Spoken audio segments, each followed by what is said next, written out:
In Islam, Allah subhanahu wa ta'ala, He makes reference in the Quran to being hospitable to one's guests. The Prophet Muhammad sallallahu alayhi wasallam, he also mentions that one should honor the guests that come visit them. And Ibrahim alayhi salatu wasalam, he was an individual who had very special guests visit him.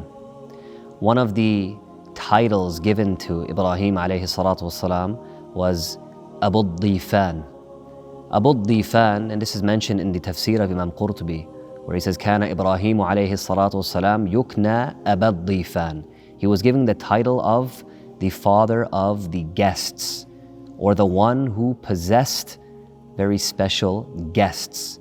Now, Dhifan, it is the plural of the word daifun in Arabic. And daif, it refers to any generic guest, a person who comes to visit you, a person who comes to your house. Now, who were these very special guests of Ibrahim alayhi salatu wasalam? Allah subhanahu wa ta'ala makes mention of this in the Quran in a few different places. The first is in Surah Hud, where Allah subhanahu wa ta'ala, He says, وَلَقَدْ جَاءَتْ رُسُلُنَا إِبْرَاهِيمَ بِالْبُشْرَى قَالُوا سَلَامًا. And indeed, our messengers came to Ibrahim bearing glad tidings. Our messengers came to Ibrahim bearing glad tidings. And they said, Salam. They greeted Ibrahim alayhi salatu wasalam. Qalu salama. And then Ibrahim alayhi salatu wasalam, he responded to their salam. Qala salamun. He replies. But now, who were these guests? They weren't human beings, nor were they jinn. The Mufassirun mentioned that these guests and individuals that came to visit Ibrahim were the angels. You have positions like Abdullah ibn Mas'ud radiyallahu anhu. He says, Jibreel alayhi salatu wasalam, Mikael alayhi salatu wasalam, and Israfil alayhi salatu wasalam were sent to visit and give glad tidings to Ibrahim. He's the first person to ever show hospitality to a guest. Where does that notion come from? In the same verse, where Ibrahim alayhi salatu wasalam, he prepares right when these guests come and they say salam to him. Ibrahim alayhi salatu wasalam, he rushes to go and bring them a fresh meal. He rushes to bring them a fresh meal. فَمَا لَبِثَ أَنْ جَاءَ بِعِجْلٍ حَنِيظٍ, as Allah subhanahu wa ta'ala says in the Quran. But these angels, when they came to visit Ibrahim, they were not interested in eating, nor were they interested in consuming any type of food he brought. Rather, they came for a specific purpose. When a guest does come over, we should try to honor them. We see how Ibrahim alayhi salatu wasalam, he rushed to prepare a fresh meal. And I know there are many cultures that do this. Whenever guests come over, what happens? A fresh meal is prepared. We host them, we honor them, we feed them, we try to make them feel comfortable.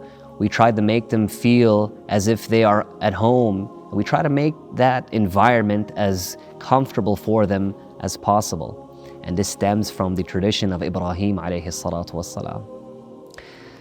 But more so, we see the second lesson here with the angels. The angels, when they came to visit Ibrahim alayhi salatu wassalam, they came with news and glad tidings.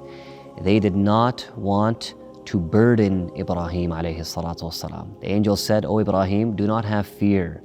We have only come to give you glad tidings of a son that Allah subhanahu wa ta'ala is going to gift you. And that son obviously being Ishaq alayhi salatu wasalam. This is the first reason they came. And the second reason, the angel said, O Ibrahim, do not have fear. We have been sent to the nation of Lut. We're just stopping by to greet you first. And Lut alayhi salatu wasalam, he was the nephew of Ibrahim. The angels were on their way to go and pay the nation of Lut a visit, to descend the punishment of Allah upon the nation of Lut. But they just had a pit stop to visit Ibrahim and to give him some glad tidings. Well, what do we learn from this? That guests should not make life difficult for the one hosting them. A guest should try to go out of their way to also try to make it as easy as possible for the individual hosting them. Sometimes we see guests are at an individual's house and at times they're oppressing the hosts. At times, they're making life quite difficult for the host, having different demands and requesting different things. But a guest should also be considerate of the one hosting them. They should try their best to not be such a burden on the one hosting them. And we see this with the example of Ibrahim alayhi salatu wassalam.